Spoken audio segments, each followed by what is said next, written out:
audioescuelasabática.com y escuelasabática.cl. Lección número 3, para el 19 de octubre de 2024. La historia de fondo, el prólogo, sábado 12 de octubre. Para memorizar, en el principio existía el Verbo, y el Verbo estaba con Dios, y el Verbo era Dios. Juan capítulo 1, verso 1. La lección que estudiamos durante la primera semana trató del final de Juan, que explica por qué escribió su Evangelio. La lección de esta semana vuelve al principio del Evangelio, donde Juan expone la dirección en la que él, inspirado por el Espíritu Santo, desea conducir al lector. Los autores del Nuevo Testamento suelen presentar en las primeras palabras y párrafos de sus escritos los temas que luego desarrollarán. Así lo hace Juan, cuya agenda temática forma parte de un gran barrido cósmico que describe verdades primordiales acerca de Jesucristo, verdades que se remontan incluso a la etapa previa a la creación. Esta presentación al comienzo del Evangelio ofrece a los lectores, quienes ya saben que Jesús es el Mesías, una ventaja que no tenían los personajes del propio libro. El lector puede ver claramente los grandes temas a los que el evangelista vuelve al contar la historia de Jesús. Estos grandes temas se sitúan dentro del período histórico de la vida terrenal de Jesús. La lección de esta semana comenzará con el prólogo Juan capítulo 1, versos 1 al 18, y resumirá sus temas principales. A continuación, estos temas se examinarán también en otros lugares del Evangelio de Juan.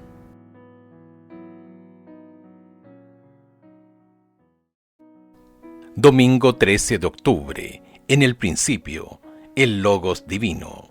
Escucha Juan capítulo 1 versos 1 al 5, que revelan estas palabras acerca de Jesucristo, el Verbo. En el principio era el Verbo, y el Verbo era con Dios, y el Verbo era Dios. Este era en el principio con Dios. Todas las cosas por Él fueron hechas, y sin Él nada de lo que ha sido hecho fue hecho. En Él estaba la vida, y la vida era la luz de los hombres. La luz en las tinieblas resplandece, y las tinieblas no prevalecieron contra ella. El Evangelio de Juan comienza con este asombroso pensamiento, comillas, en el principio existía el Verbo, y el Verbo estaba con Dios, y el Verbo era Dios. Juan capítulo 1, verso 1. Esta hermosa frase encierra una profundidad de pensamiento que apenas podemos abarcar. En primer lugar, el evangelista alude al relato de la creación. En el principio, Génesis capítulo 1, verso 1, el Verbo ya estaba presente antes del principio del universo. Juan afirma así la existencia eterna de Jesús. A continuación, Juan declara, y el Verbo estaba con Dios. En Juan capítulo 1, verso 18, el evangelista afirma que Dios, el Hijo, está en el seno del Padre. Sea cual fuere el significado de esas palabras, una cosa es segura: Jesús y el Padre están íntimamente unidos. Y luego dice, y el Verbo era Dios. Pero ¿cómo puede el Verbo estar con Dios y al mismo tiempo ser Dios? La respuesta se encuentra en el texto original en griego, en el que existe el artículo definido, comillas, él, pero no el indefinido uno. Lo importante para nosotros es que el artículo definido él en griego indica particularidad, es decir, un objeto o persona en particular. En la frase el Verbo estaba con Dios, el término comillas Dios tiene el artículo en el original en griego, por lo tanto apunta a un individuo en particular, el Padre. Y el Verbo estaba con el Padre. En la frase "y el verbo era Dios", el término Dios no lleva el artículo, lo que en este contexto señala las características de la divinidad. Jesús es Dios, no es Dios el Padre, sino el Hijo Divino de Dios, la segunda persona de la deidad. El apóstol corrobora esto en Juan capítulo 1, versos 3 y 4, donde dice que Jesús es el creador de todas las cosas. Es decir, todo lo que una vez existía llegó a la existencia en virtud de la actividad creadora de Jesús, el Dios creador. Comillas, desde los días de la eternidad, el Señor Jesucristo era uno con el Padre, era la imagen de Dios, la imagen de su grandeza y majestad, el resplandor de su gloria. Ellen White, El deseado de todas las gentes, página 11. ¿Por qué la divinidad plena de Cristo es una parte tan importante en nuestra teología? ¿Qué perderíamos si Jesús fuera, de alguna manera, un mero ser creado? Comparte tu respuesta con tu clase el sábado y prepárate para dialogar acerca de por qué la divinidad eterna de Cristo es tan importante para nuestra fe.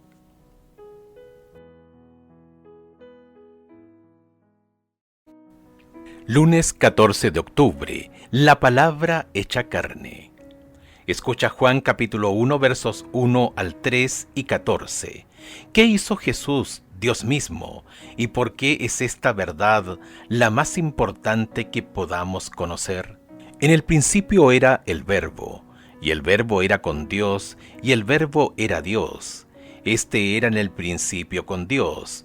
Todas las cosas por Él fueron hechas, y sin Él nada de lo que ha sido hecho fue hecho. Verso 14. Y aquel Verbo fue hecho carne, y habitó entre nosotros, y vimos su gloria, gloria como del unigénito del Padre, lleno de gracia y de verdad.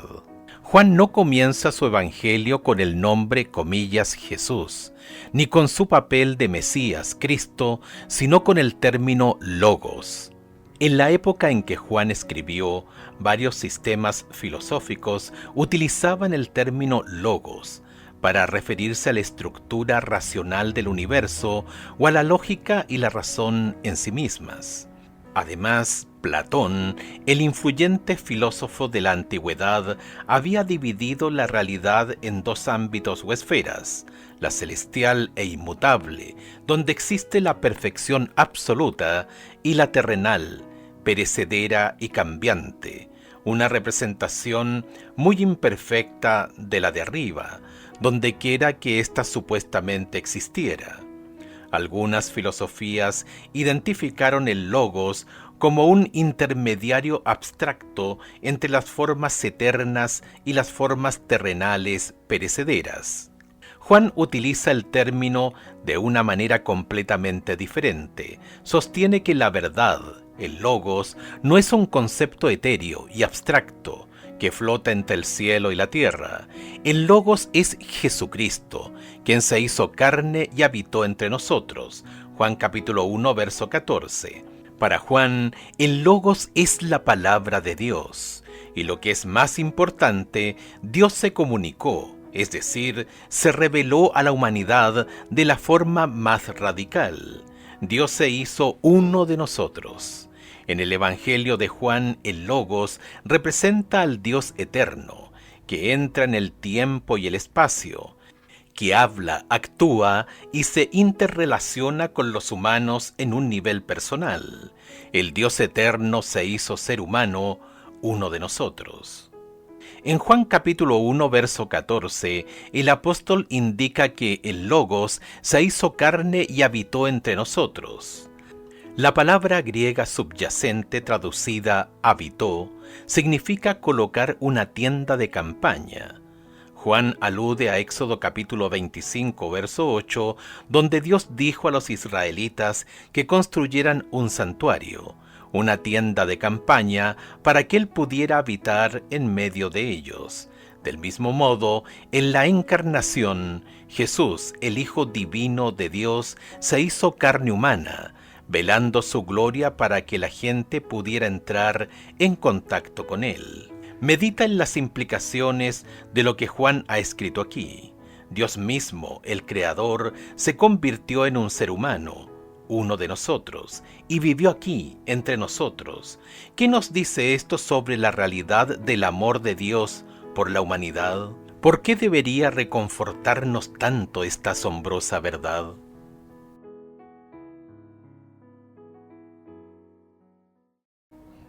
Martes 15 de octubre. Oír o no oír la palabra.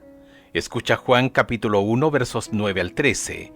Qué dura realidad describe aquí Juan acerca de cómo responde la gente a Jesús. Aquella luz verdadera que alumbra a todo hombre venía a este mundo. En el mundo estaba y el mundo por él fue hecho, pero el mundo no le conoció. A lo suyo vino y los suyos no le recibieron. Mas todos los que le recibieron, a los que creen en su nombre, les dio potestad de ser hechos hijos de Dios, los cuales no son engendrados de sangre, ni de voluntad de carne, ni de voluntad de varón, sino de Dios. El prólogo, Juan capítulo 1 versos 1 al 18, describe no solo quién es Jesucristo, el Verbo, Logos, sino también cómo se relacionaba con él la gente del mundo. En Juan capítulo 1 verso 9 se le llama la luz verdadera, que ilumina a toda persona que viene al mundo. Esa luz ilumina el mundo, haciéndolo comprensible. Como dice C.S. Lewis, creo en el cristianismo como creo que ha salido el sol, no solo porque lo veo, sino porque por él veo todo lo demás. Theology Poetry, ¿es la teología poesía? Página 15, publicado originalmente en 1944. Además, observa las implicaciones de lo que dice Juan capítulo 1 verso 9. La luz llega a todos, pero no todos acogen la luz. Como veremos en el estudio de mañana, un tema importante en el Evangelio de Juan es cómo la gente recibe o rechaza a Jesús. Ese tema comienza aquí. La triste letanía es que el Mesías vino a su propio pueblo, el pueblo de Israel, y muchos no lo recibieron como Mesías. En Romanos capítulo 9, verso al 11, Pablo trata el mismo trágico tema, el de muchos judíos que rechazaron a Jesús. Pero Pablo no termina con una nota negativa, sino diciendo que muchos judíos, junto con los gentiles, aceptarán a Jesús como su Mesías. De hecho, advierte a los gentiles que no se jacten contra los judíos, comillas, porque si tú fuiste cortado del que por naturaleza es olivo silvestre, y contra natura fuiste injertado en el buen olivo, cuánto más estos, que son las ramas naturales, serán injertados en su propio olivo. Romanos capítulo 11, verso 24. De manera similar, Juan dice que todos los que reciban a Jesús como su Salvador se convertirán en hijos de Dios. Esto sucede al creer en su nombre. Juan capítulo 1, versos 12 y 13. He aquí la conexión entre el prólogo y la conclusión del Evangelio. En Juan capítulo 20, verso 31, el apóstol presenta por qué escribió, comillas, para que ustedes crean que Jesús es el Cristo, el Hijo de Dios, y para que creyendo tengan vida por medio de él. Así, la introducción y la conclusión forman una especie de unidad, conceptos relacionados que encierran todo lo que ocurre entre ellos. Este vínculo apunta al objetivo global del Evangelio de Juan, que la gente se salve creyendo en Jesucristo como su Salvador. ¿Cómo ha cambiado tu vida al convertirte en hijo o hija de Dios?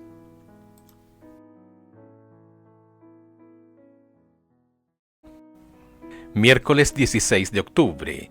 Temas que reaparecen. Creer, no creer. Escucha Juan capítulo 3 versos 16 al 21. capítulo 9, versos 35 al 41, capítulo 12, versos 36 al 46. ¿De qué manera repiten estos textos el tema de la antítesis, creer, no creer, que aparece en el prólogo? Juan capítulo 3, versos 16 al 21. Porque de tal manera amó Dios al mundo, que ha dado a su Hijo unigénito, para que todo aquel que en él cree no se pierda, mas tenga vida eterna. Porque no envió Dios a su Hijo al mundo para condenar al mundo, sino para que el mundo sea salvo por él. El que en él cree no es condenado, pero el que no cree ya ha sido condenado, porque no ha creído en el nombre del unigénito Hijo de Dios. Y esta es la condenación, que la luz vino al mundo, y los hombres amaron más las tinieblas que la luz, porque sus obras eran malas. Porque todo aquel que hace lo malo, aborrece la luz, y no viene a la luz, para que sus obras no sean reprendidas. Mas el que practica la verdad viene a la luz, para que sea manifiesto que sus obras son hechas en Dios. Juan capítulo 9, versos 35 al 41. Oyó Jesús que le habían expulsado, y hallándole le dijo: ¿Crees tú en el Hijo de Dios? Respondió él y dijo: ¿Quién es, Señor, para que crea en él? Le dijo Jesús: Pues le has visto, y el que habla contigo, él es. Y él dijo: Creo, Señor, y le adoro. Dijo Jesús: Para juicio he venido yo a este mundo, para que los que no ven, vean, y los que ven sean cegados. Entonces algunos de los fariseos que estaban con él, al oír esto, le dijeron: ¿Acaso nosotros somos también ciegos? Jesús les respondió: Si fuerais ciegos, no tendríais pecado, mas ahora porque decís vemos, vuestro pecado permanece. Juan capítulo 12, versos 36 al 46. Entre tanto que tenéis la luz, creed en la luz para que seáis hijos de luz. Estas cosas habló Jesús y se fue y se ocultó de ellos. Pero a pesar de que había hecho tantas señales delante de ellos, no creían en él, para que se cumpliese la palabra del profeta Isaías que dijo: Señor, ¿quién ha creído a nuestro anuncio? ¿Y a quién se ha revelado el brazo del Señor? Por esto no podían creer, porque también dijo Isaías: cegó los ojos de ellos y endureció su corazón, para que no vean con los ojos y entiendan con el corazón, y se conviertan y yo los sane. Isaías dijo esto cuando vio su gloria y habló acerca de él. Con todo eso, aun con los gobernantes, muchos creyeron en él, pero a causa de los fariseos no lo confesaban, para no ser expulsados de la sinagoga, porque amaban más la gloria de los hombres que la gloria de Dios.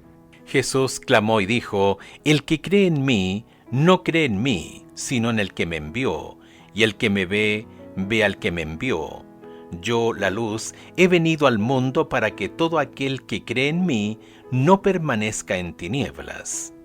En el Evangelio de Juan, la humanidad parece dividirse en dos grandes grupos: los que creen en Jesús y lo aceptan como Mesías, y los que, teniendo la oportunidad de creer, deciden no hacerlo. Los discípulos pertenecen al primer grupo, al igual que otros como Nicodemo, que llega a la fe lentamente, la mujer del pozo y el ciego de nacimiento. En el segundo grupo están los fariseos y los sumos sacerdotes, la gente en el milagro de la alimentación de los 5,000, e incluso uno de los discípulos, Judas. Es interesante que la palabra, el sustantivo fe, creencia, que en griego es pistis, nunca aparece en el Evangelio de Juan. Sin embargo, el verbo creer, pisteu, aparece 98 veces, en comparación con las 241 veces que aparece en todo el Nuevo Testamento. Este verbo es, de hecho, un tema muy importante en Juan. Este uso del verbo en lugar del sustantivo puede apuntar a un sentido muy activo de convertirse en cristiano. Ser creyente en Jesús es algo que hacemos, y esto se expresa en cómo vivimos y no solamente en un conjunto de creencias. Como sabemos, el diablo también cree en Dios. Ver Santiago capítulo 2, verso 19. En Juan, la principal diferencia entre los dos grupos es la forma en que se relacionan con Jesús. Los creyentes o quienes llegan a creer tienen una actitud abierta hacia Él, incluso cuando los confronta o reprende. Vienen a Jesús y no huyen.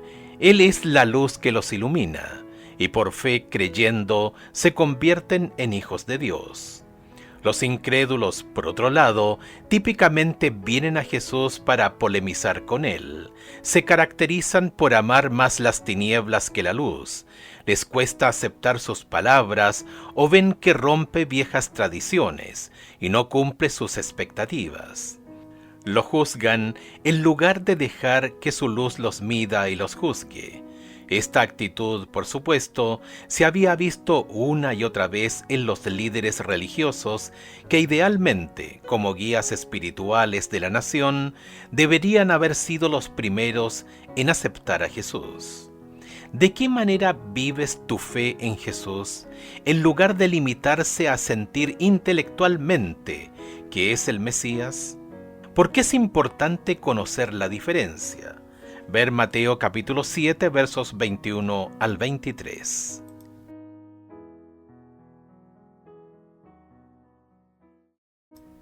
Jueves 17 de octubre.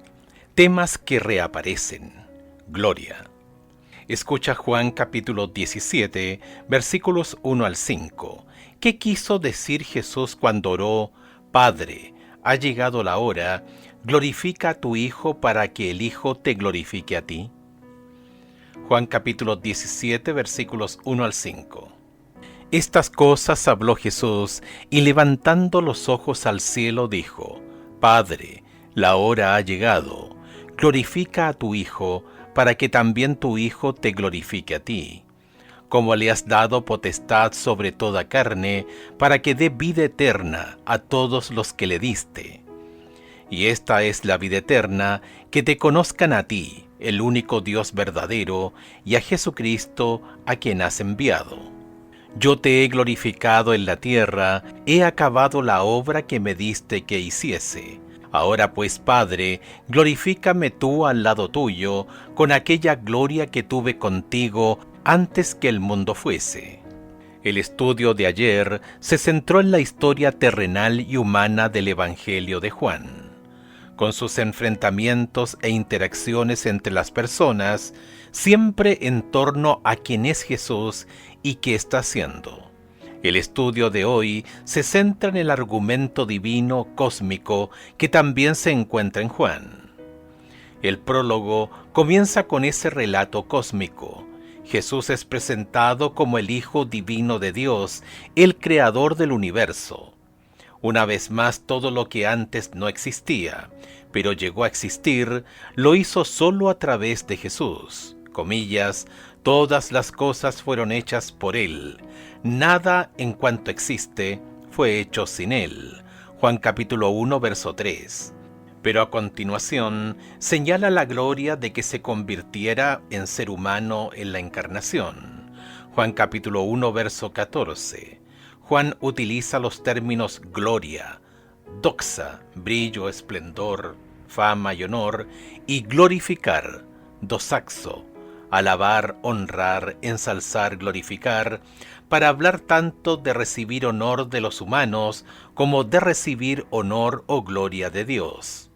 En Juan, la idea de glorificar a Jesús está vinculada al concepto de su hora, es decir, el momento de su muerte. Comparar con Juan capítulo 2, verso 4, capítulo 7, verso 30, capítulo 8, verso 20, capítulo 12, versos 23 al 27, capítulo 13, verso 1, capítulo 16, verso 32, capítulo 17, verso 1. La cruz es su hora de gloria. Esta idea es bastante paradójica porque la crucifixión era la forma más vergonzosa y humillante de ejecución en el antiguo mundo romano. Este increíble contraste, Dios en una cruz, ilustra el entrelazamiento de la trama de la historia humana con la divina. En el plano humano, Jesús murió en agonía, como un criminal despreciado y débil que clamaba: Dios mío, ¿por qué me has desamparado? Este lado humano y oscuro de la cruz se presenta especialmente en Mateo y Marcos. Mateo capítulo 27, verso 46. Marcos capítulo 15, verso 34. Pero el lado glorioso de la cruz se presenta especialmente en Lucas y Juan. Lucas capítulo 23, versos 32 al 47, y Juan capítulo 19, versos 25 al 30, como un lugar de salvación, de misericordia, y donde el Hijo de Dios se entrega a su Padre. ¡Qué ironía! La mayor gloria de Dios se revela en su mayor vergüenza, cargar con los pecados del mundo. Piensa en lo que significa que hiciera falta algo tan drástico, Dios mismo en la cruz para salvarnos del pecado. ¿Qué nos dice esto acerca de cuán malo es el pecado?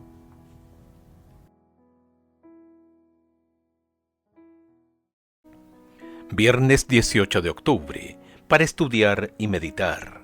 Lee en El deseado de todas las gentes, de Ellen G. White, el capítulo Dios con nosotros, páginas 11 a la 18.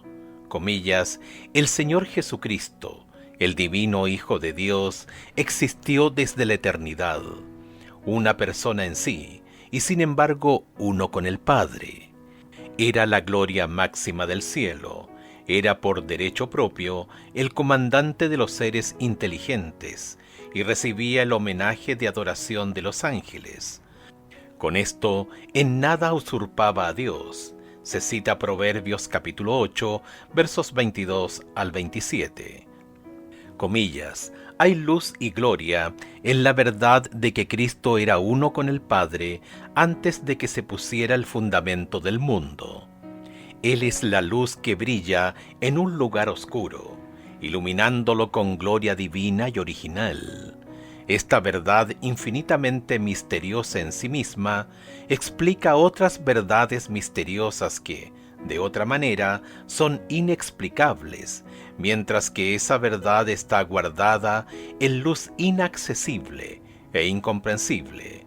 Comentario Bíblico Adventista del Séptimo Día, tomo 7, página 1100. Comillas: Jesús dijo: yo, cuando sea levantado de la tierra, a todos los atraeré a mí mismo.